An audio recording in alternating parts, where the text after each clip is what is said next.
Graça e paz, irmãos. Louvado seja Deus por podermos estar aqui reunidos para prestar culto ao Senhor. Viemos aqui por causa dele. Estamos aqui também para ele. Que saiamos daqui para viver de modo que o agrade, segundo o plano amoroso dele para as nossas vidas.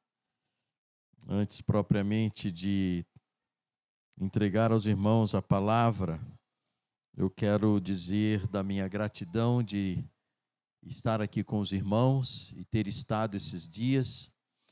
Dizer aos irmãos que saímos daqui, como tem acontecido de outras vezes, mas desta vez também com Sandra, que eu peço que fique em pé, que o Arno desta vez não pediu para você ficar em pé. Eu gosto sempre de que ela fique em pé, para todos saberem que ela tem um dono, que é o Senhor Jesus Cristo, o dono dela. Não sou eu. Muito pelo contrário.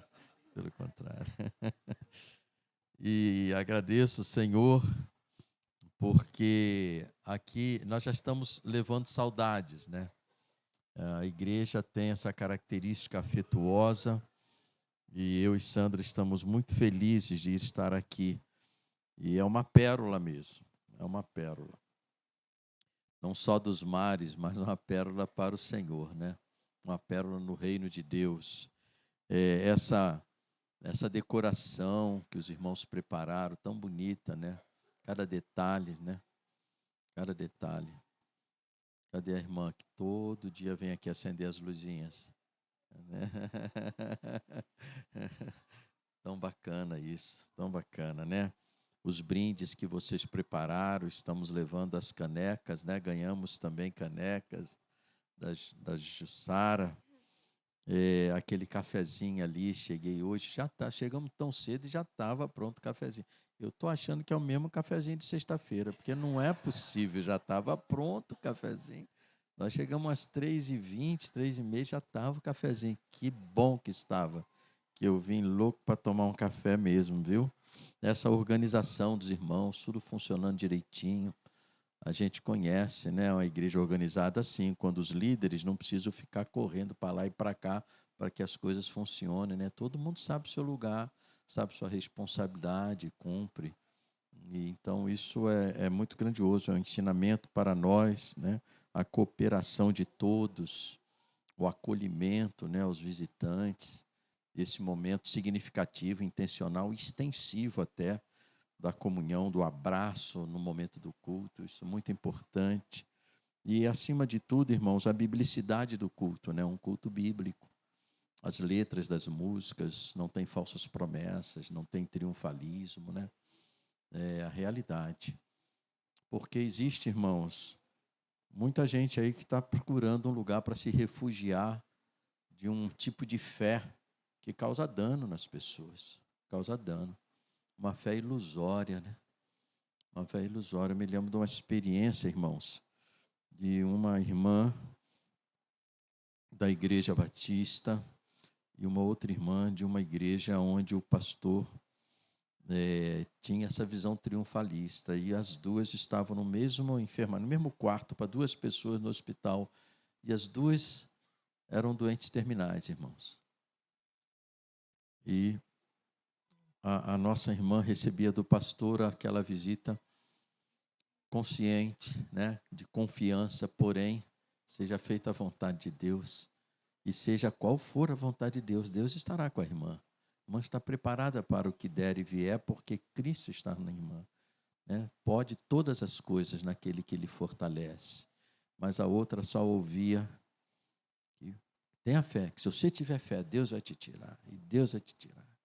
O que aconteceu é que as duas foram piorando, só que uma piorava em paz, desejosa de encontrar-se com o Senhor na segurança, e a outra desesperando. Por quê? Porque se ela não estava curando, é porque ela não tinha fé. E se ela não tinha fé e morresse, para onde ela iria?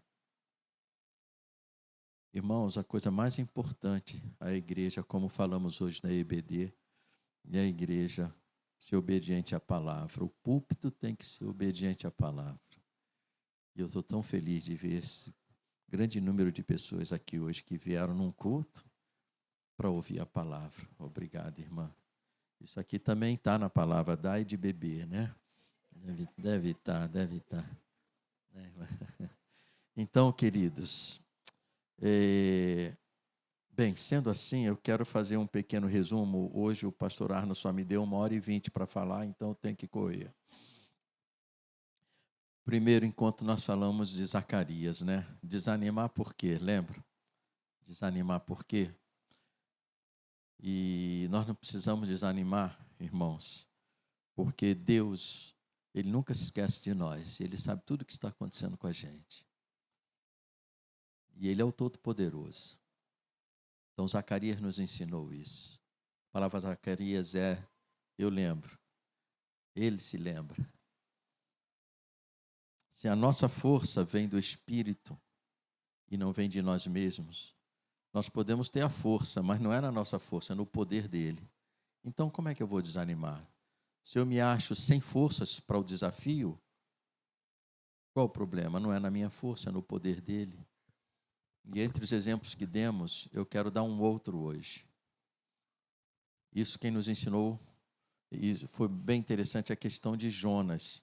Isso aqui que nós falamos foi de Zacarias. Mas olha o que aconteceu com Jonas, que foi no dia seguinte. O mar e as intempéries, a tempestade tinha a força do vento, a força das ondas, força para virar um barco. Mas quem tinha o poder para controlar a natureza? Quem tinha o poder para pegar um peixe e estar ali esperando Jonas ser jogado? Entende? Você pode não ter força para lidar com o mar, mas Deus tem o poder para, inclusive, aproveitar a experiência do mar revolto para fazer você chegar onde Ele quer que você chegue. Então não tema, não precisa desanimar. Vá em frente. Amém? E se a nossa esperança está firmada em algo maior que é Jesus, então para que desanimar? Para que desanimar? Ele foi prometido, e Zacarias fala dele, e ele entrou como um jumentinho como prometido, ele foi vendido por 30 moedas como prometido, ele foi traspassado como prometido. E se a primeira vinda dele cumpriu a promessa, a segunda dele vir reinar sobre as nações vai ser cumprida também. E nós não vamos animar porque nós estamos olhando para algo que está muito além dessas coisas aqui. Ok, agora veio Jonas, né? E Jonas, o Senhor nos falou sobre a radical misericórdia dele para os que estão arrependidos. Então nós vimos que nós somos pecadores, né? Nós somos tendentes a seguir o nosso coração, nossos sentimentos, nossas ideias. Como Jonas, estava seguindo a cabeça dele, por isso desobedeceu, né? Mas Deus é misericordioso e nós podemos confiar na compaixão de Deus. Deus teve compaixão para com Jonas e Deus teve compaixão para com os assírios ninivitas, que eram pessoas terríveis, terríveis, mas Deus teve compaixão. E Jonas, um profeta rebelde, se arrependeu. E os ninivitas, tremendamente violentos, perversos, se arrependeram. E o que aconteceu? Tanto Jonas quanto os ninivitas receberam a misericórdia de Deus e a compaixão de Deus, porque a misericórdia de Deus é radical na vida daquele que se arrepende. E Jonas nos convida ao arrependimento. E esse é o sinal que o Senhor Jesus Cristo disse, um sinal profético sobre ele. E assim como Jonas experimentou aquela terrível experiência de passar 3 dias de estar ali, naquele ventre do peixe, naquele momento ali, como Jonas passou no ventre do peixe, Jesus passou também 3 dias no ventre da terra. Para quê, irmãos? Para poder ressuscitar com vitória sobre a morte, que é o maior pavor da nossa vida. É a coisa contra a qual nenhum de nós tem força, mas nós seremos livres da morte, e já somos livres da morte. Sabe por quê? Porque não é pela força, é pelo poder de Deus. Vê como as mensagens proféticas se misturam, porque elas se completam. E você está aqui hoje para entender que se você sair daqui para obedecer ao Senhor, arrependendo-se dos seus pecados, não importa qual seja a sua força, está à sua disposição o poder do Espírito Santo, desde que você seja um arrependido. Amém? Então, baixe um pouquinho a sua cabeça. Coloque-se diante do Senhor. Confie na misericórdia dEle. E vamos ver o que Ele tem para falar com você hoje. Eu não sei, eu vou falar o que Ele pôs no meu coração, mas Ele vai falar com você o que você precisa que Ele fale.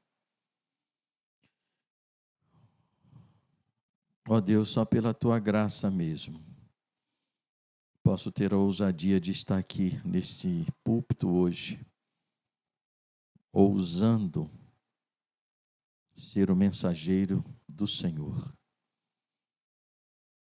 Eu peço que a Tua misericórdia seja derramada sobre a minha vida e sobre a vida de cada irmão que está aqui dentro. Sobre a vida daquele que nos visita hoje. Ele não está nos visitando. Ele está se aproximando de Ti, porque a Tua palavra vai ser entregue para Ele também. Fala com Ele, acalma o nosso coração, revela a Tua vontade. Em nome de Jesus. Amém. Amém, queridos. Meus amados irmãos, a palavra hoje desse profeta menor com uma grande profecia, uma grandiosa promessa para nós. Esse profeta que profetizou no Reino do Sul, diferente de Jonas, né, que foi lá no norte, e Zacarias, que já foi depois de só ter um reino, né? Ele vai profetizar no momento que o reino está dividido, mas ele vai profetizar no sul. E Deus mandou ele entregar a seguinte palavra, né, botando na nossa linguagem. Deus manda dizer que tem a solução. Que já tem a solução. A solução está pronta. Naquela época já estava pronta. E hoje ela está pronta. Então, às vezes a gente pensa que a solução é complexa e que a situação é terrível e que não há saída. Irmãos, eu vou dizer uma coisa. Eu passei mais de um ano com uma ferida que não curava no meu braço, né, Sandrinha? Ela não era grande, não, mas ela era persistente, irmãos. E eu passava de tudo e a bicha não curava.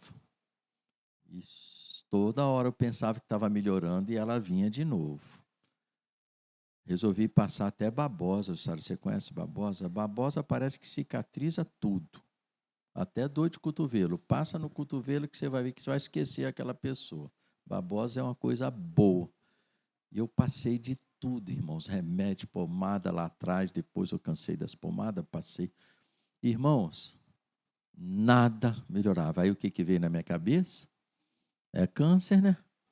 Porque nada resolve, só pode ser câncer de pele. E aquilo vai mexendo com a cabeça da gente, não vai? Falei, rapaz, e agora esse negócio eu tenho que correr. E você sabe, hoje para marcar médico, né, irmão? Aqui deve ser bem ligeirinho, mas lá é demorado. Porque o paulista, ele é agitado, ele quer ligar hoje e ser atendido ainda hoje, se possível, não é verdade? E ele, então, o médico, e aquilo fica.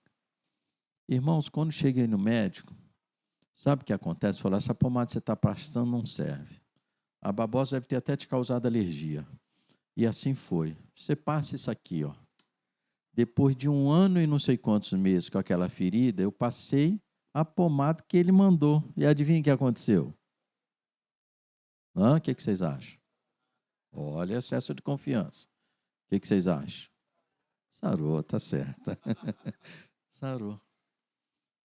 Por que sarou, irmãos? Porque enquanto eu estava confiando nas minhas ideias, o treino resolvia.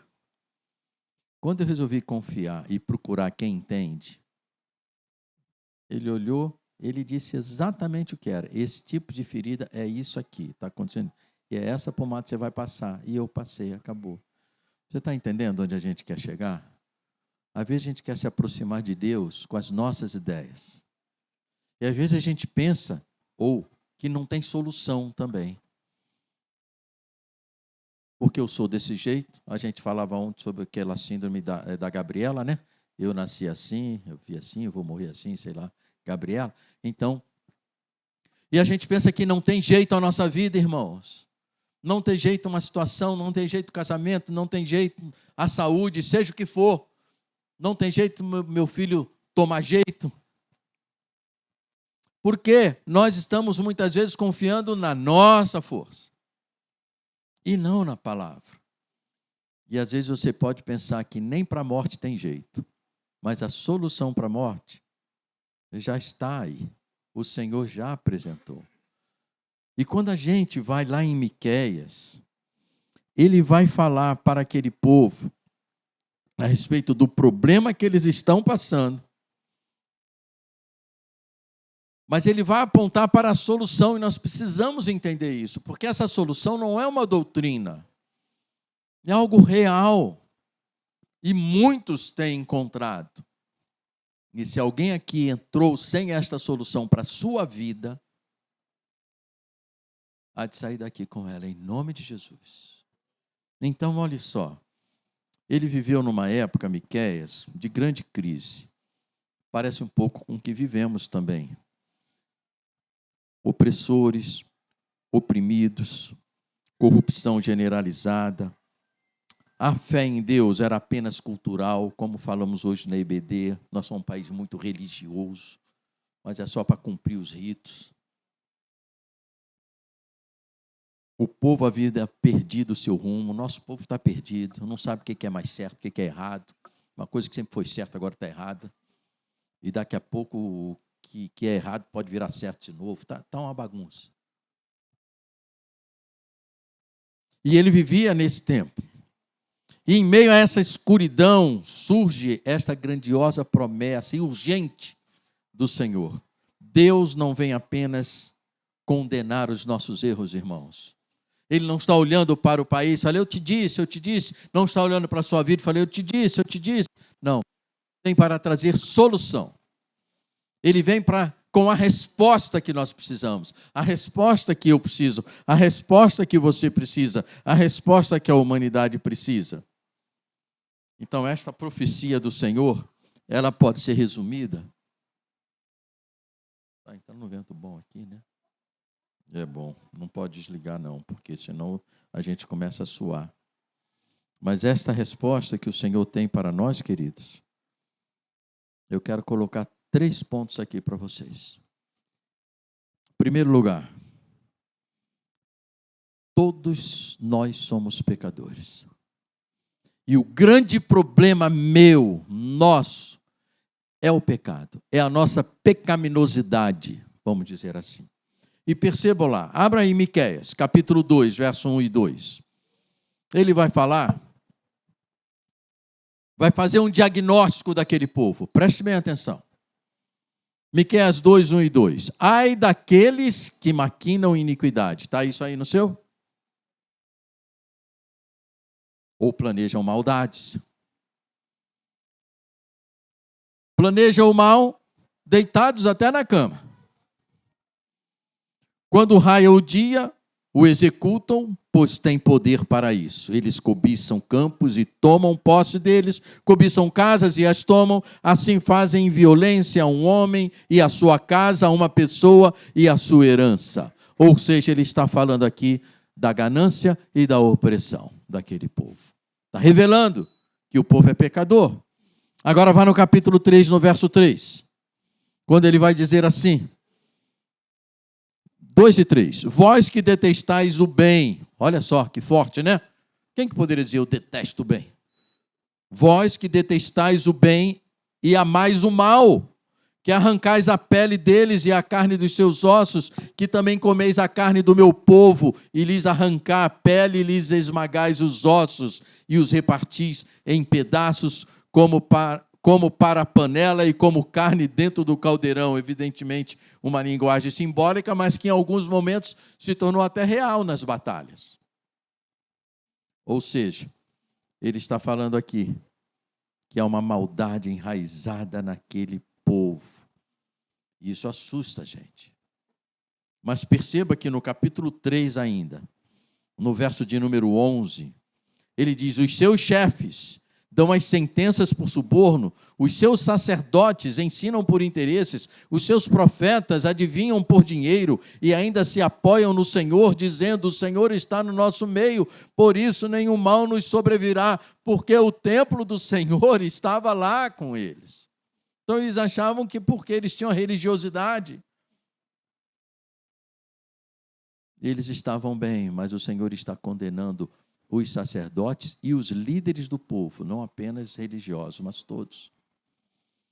Então, irmãos, desde o povo até as suas cabeças, seja no sentido civil ou seja religioso, estavam sendo condenados por Deus em suas atitudes, em seus pecados, em seu coração pervertido.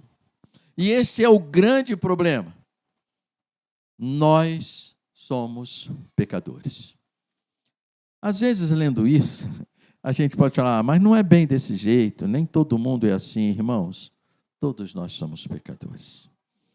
Quer ver uma coisa? Abraão é o pai da fé, não é? Mas Abraão era pecador. Você acredita que ele mentiu 2 vezes e com a sua mentira quase que ele colocou em risco a vida da mulher dele? Por causa do medo que ele tinha. Olha só como ele pensou nele. Ele pensou nele. Com medo, ele pôs em risco a vida da mulher dele. Ele é o pai da fé, irmãos. O judaísmo está firmado nele. O cristianismo está firmado na aliança que Deus fez com ele e foi renovado em Cristo. E até o islamismo está firmado nele. Um homem que deu origem a fé de 3 religiões, as maiores do mundo. Era um pecador.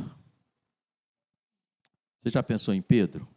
Pedro não é o líder dos apóstolos? Mas quem que negou Jesus? 3 vezes. Pedro. Às vezes você fala: mas e os filósofos? Você lembra de Platão? Ele é um baluarte da ética.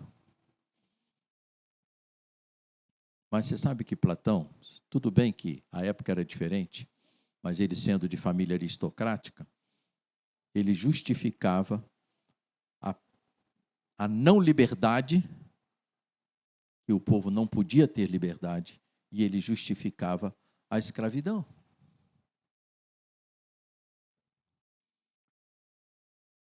Agora vamos chegar mais para cá. Eu, por exemplo, sou fã do Pelé. Eu acho que dos ídolos que nós tivemos, o Pelé é um dos caras que deu mais exemplo para a nossa juventude na época. Mas o Pelé também teve seus momentos. E teve aí problema de não reconhecer a filha dele e tudo. Vocês lembram disso? E o Ayrton Senna? Sou fã do Ayrton Senna. Sou fã do Ayrton Senna. Mas ele confessou que, de propósito, ele bateu o carro no Prost para ele ficar campeão, porque ele só não podia, o Prost só não podia pontuar bem mais do que ele. Então, ele e o Prost, que ele já era campeão antecipado. E ele, de propósito, bateu o carro no carro do outro para poder ganhar o campeonato. O que vocês acham disso? É ético isso? E é por isso que ele é pior do que eu? Não, muito pelo contrário, ele é fantástico. Mas todos somos pecadores, irmãos. Então, nós precisamos reconhecer isso. E é esse pecado que atrapalha o plano de Deus na nossa vida, atrapalhava no povo de Israel, e atrapalha na minha e na sua. E se a gente conseguir vencer isso, a misericórdia de Deus é derramada sobre nós. Se a gente conseguir se arrepender e toda vez reconhecer que Ele é o nosso Redentor e que nós temos um compromisso com Ele e fazer dele o Salvador da nossa vida, o Senhor da nossa vida, para seguirmos a Ele, mesmo que às vezes desviando, mas compromisso com Ele. Quando eu peco, eu não fico no pecado, porque meu compromisso não é com o pecado. O pecado foi um acidente, uma fraqueza minha. Eu volto, me arrependo, porque eu sou dele. Eu estou correndo não atrás daquela coisa que me levou a pecar, eu estou correndo atrás de algo maior, como nós já aprendemos aqui. E aí, aquela misericórdia radical de Deus me atinge. E o plano de Deus acontece na minha vida. Você está preocupado com o quê? Com a sua família? Com o seu trabalho? Com a sua saúde? O Senhor Jesus Cristo ele disse assim: buscar em primeiro lugar o reino de Deus e a sua vontade, que é a sua justiça, que é certo para ele. E as outras coisas, deixa com ele. Lhes serão acrescentadas. Mas quem já tinha falado isso? O salmista, quando disse: entrega teu caminho ao Senhor, confia nele, e ele tudo fará. Somos pecadores, por isso precisamos deles, irmãos. Agora eu quero dizer uma segunda coisa para você. Abra lá em Miqueias capítulo 6, verso de 6 a 8. Agora que vai dar um nó na sua cabeça. Talvez alguém entrou aqui se achando bom demais para Deus. Pode acontecer. Você foi criado numa família com certos valores, você recebeu bastante carinho, você recebeu, né, disciplina, limite, autoridade de pai, afeto de mãe e de pai. Você se acha uma pessoa boa. Você não, como é que é? Nunca roubei, nunca matei, nunca, né? Você se acha uma pessoa boa. Mas você e eu, nós somos pecadores. Aí o Senhor vem, Miqueias capítulo 6, versos 6 a 8, e põe um padrão, põe o ideal de Deus. Eu gosto muito desse texto. Esse texto está lá na minha identidade, lá do Facebook. Diz assim, olha: com que me apresentareis diante do Senhor e me prostrarei diante do Deus excelso? Ou seja, como então eu posso agradar esse Deus? Devo apresentar-me diante dele com sacrifícios, com bezerro de 1 ano? O Senhor se agradaria com milhares de carneiros ou com 10.000 ribeiros de azeite? Darei o meu primogênito pela minha transgressão, o fruto do meu corpo pelo meu pecado? Que eu vou fazer por causa desse pecado? Essa pecaminosidade que todos temos? Aí olha a resposta, esse verso que eu tenho lá. Ó homem, ele te declarou o que é bom. Por acaso o Senhor exige de ti alguma coisa além disto? Que pratiques a justiça, que ames a misericórdia e andes em humildade com o teu Deus. Está fácil agora. Está o caminho aí, pastor. Está fácil. Está fácil agradar a Deus. Ficou facinho, não ficou, irmãos? Pratique a justiça. Aquilo que é certo. Quem consegue aqui sempre fazer o que é certo? Fácil, hein? Amar a misericórdia. Perdoo todo mundo. Eu abro mão de mim para ajudar pelo misericórdia o outro que precisa. Meus sonhos eu estou pondo de lado. Quem consegue isso? Amar a misericórdia. Amar, se entregar por ela. Amar é se entregar. E quem consegue ser absolutamente humilde, não ter nenhum orgulho, não se magoar com nada, não se sentir, é impossível. Sabe o que é isso aqui, irmãos? O ideal de Deus é um padrão que não podemos alcançar. Agora que a coisa ficou feia. Sou pecador, reconheço a pecaminosidade humana e que ela é o meu problema. E ao mesmo tempo, agora eu sei qual é o ideal de Deus, mas eu não consigo viver esse ideal. Então eu estou com um problema, mas a solução já está posta. Essa é a mensagem do profeta. A solução já está posta. Porque ele vai dizer que o pecado é um problema, como Isaías também disse.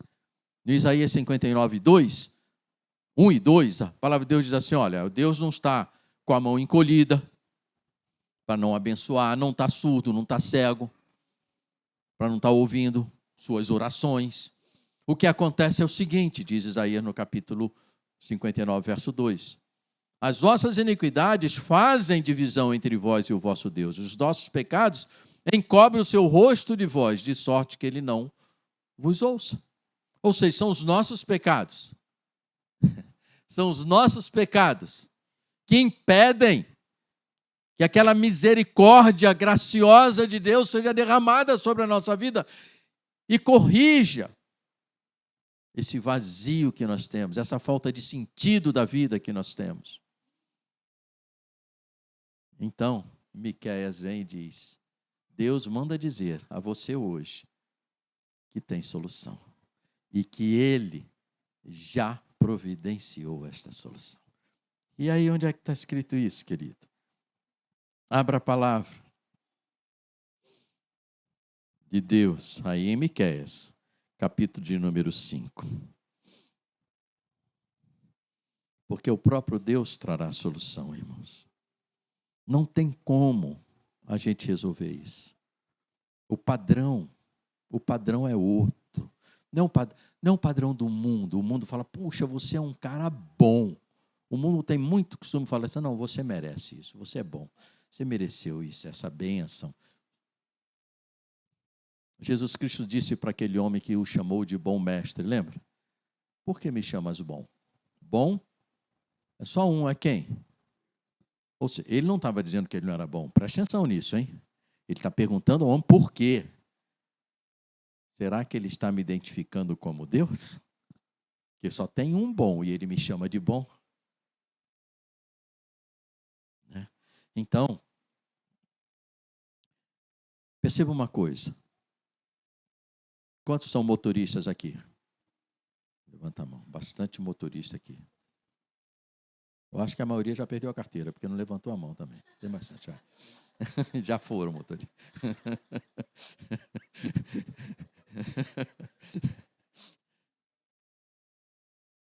Você vai numa pista, está escrito 100 km por hora.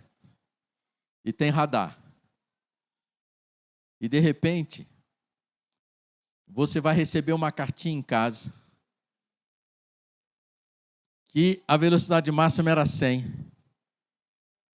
Foi aferido que você passou, sei lá, 106 e foi considerado 101. Porque eles fazem um desconto lá. Eu não sei se é dessa proporção. 100 e? Você tem que pagar a multa ou não tem? Mas era 100. E ele considerou que você passou 100 e? Percebe? Então, o padrão de Deus, talvez, mas eu sou melhor do que o outro. Não importa.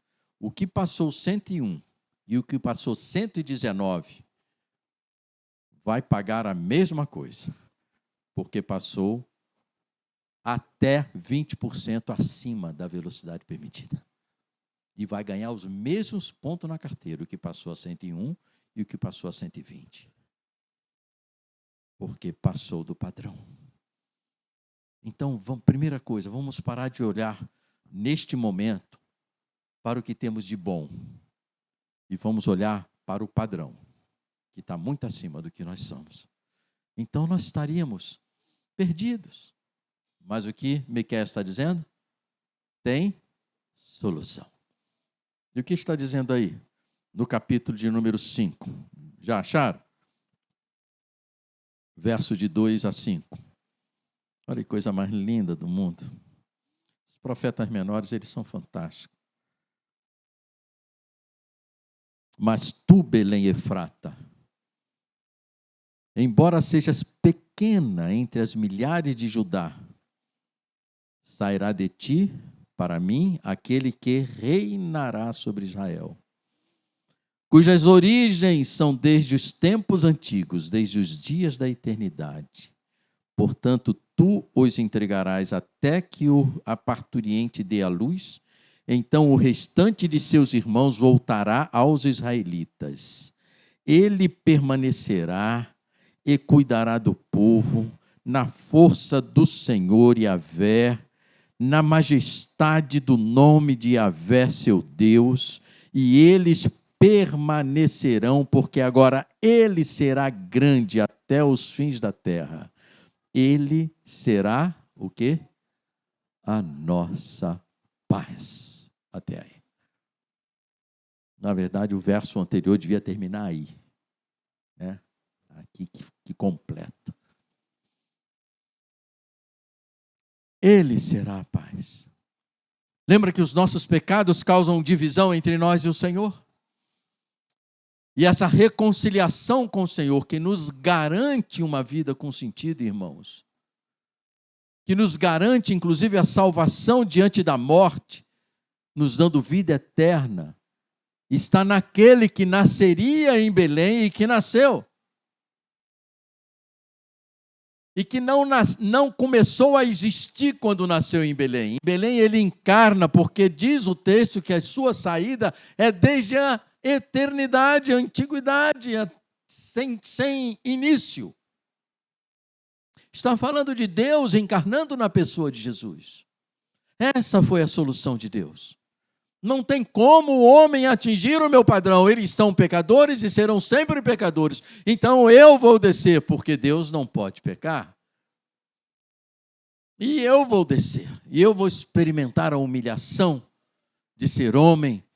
E vou lá encarnar para ser um homem obediente, obediente até a morte, e morte de cruz. E aí, todo aquele que com a sua língua confessar Jesus como Senhor, sua boca e em seu coração crer que Deus o ressuscitou dentre os mortos, será salvo. Esta é a solução.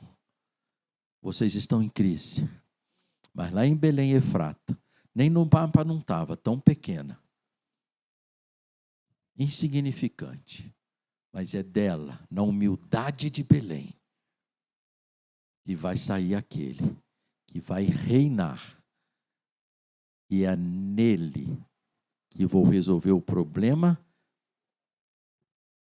da falta de conciliação entre a humanidade e Deus por causa deste pecado que temos. E aí haverá paz. Como é que está a sua vida? Quando você pensa na morte, isso te dá paz? Te dá alegria? Alegria, não porque você quer deixar essa vida, mas pela segurança que tem em Cristo Jesus. Irmãos, o apóstolo Paulo, ele disse que ele gostaria de ir para o céu. Ele fala, olha, eu gostaria de sair dessa vida e estar presente lá com o Senhor. Mas eu preciso ficar aqui, porque o Senhor tem um ministério, uma missão para mim, que são vocês. Por causa de vocês, eu tenho que ficar. E ele ficou. E ele cumpriu fielmente o seu ministério, ao ponto que ele falou que ele acabou a carreira e estava firme na fé. Ou seja, irmãos, se vivemos, para o Senhor vivemos. E se morremos, para o Senhor morremos. Quer vivamos ou quer morramos, o quê? Somos do Senhor. Esse Senhor que Miqueias falou que nasceria e nasceu e é Jesus. Ele veio para resolver, para trazer a solução de uma vida longe de Deus por causa do pecado. E nós só vamos experimentar a bênção da graça, da misericórdia de Deus, da compaixão de Deus, se nos arrependermos do nosso pecado e aceitar esse Jesus que Miqueias proclamou. E aí haverá paz no nosso coração.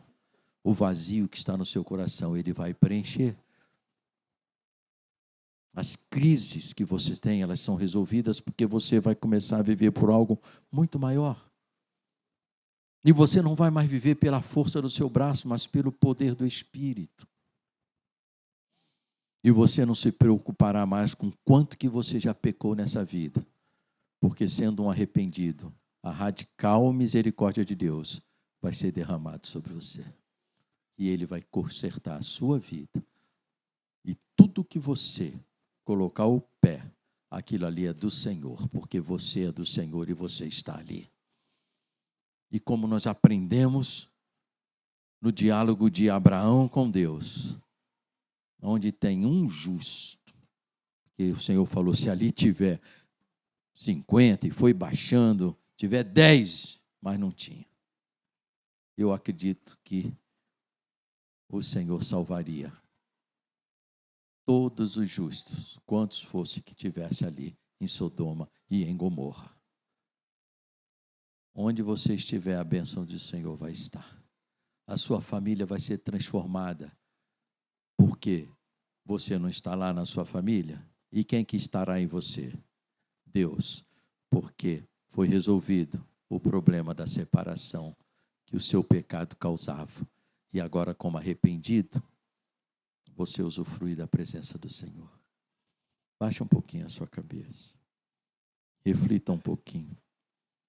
Eu quero que você pense que você está na vida e como se a vida fosse um grande mar. E você, como um pecador, não tem assim como você não tem o padrão de excelência, de moral e de virtude, de perfeição, uma pessoa também no mar, por mais que ela saiba nadar, ela não dá conta de resistir a uma grande tempestade marítima.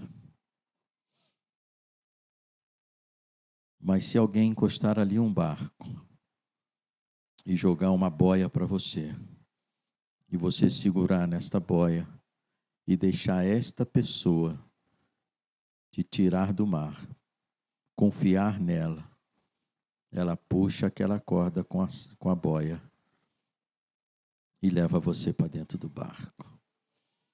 Você não tem condição de satisfazer o padrão de Deus, por melhor que você seja. E por causa desse seu pecado, desse nosso pecado, a mão de Deus não pode nos abençoar como Ele gostaria de fazer. Não pode nos salvar. Mas quando eu aceito Jesus Cristo, aquele que nasceu em Belém, então eu me reconcilio com Deus e passo a haver paz entre nós dois. E Ele me puxa deste mar que me sucumbe, que me afoga. E aí, nos braços dele, eu venço até a morte. Porque quando a morte chegar no meu corpo, livre do corpo, eu estarei para sempre presente com o Senhor. Eu quero convidar você a entregar a sua vida a Jesus nesta noite. Eu quero convidar você que já é cristão e tem procurado andar com Jesus, a se arrepender de tudo aquilo que está afastando você do Senhor. Porque os nossos pecados, as nossas iniquidades, elas fazem divisão, separação entre nós e Deus e esconde o rosto dele de nós, de modo que ele não pode nos abençoar, porque não há comunhão da luz com a treva. Mas se você, meu irmão, se você, meu amigo, hoje se arrepender do seu pecado e clamar por Jesus e pelo perdão dele, entregar-se para ser submisso ao senhorio dele, você estará com a solução de Deus na sua vida. E com certeza, não apenas agora, mas por toda a eternidade, você gozará de paz.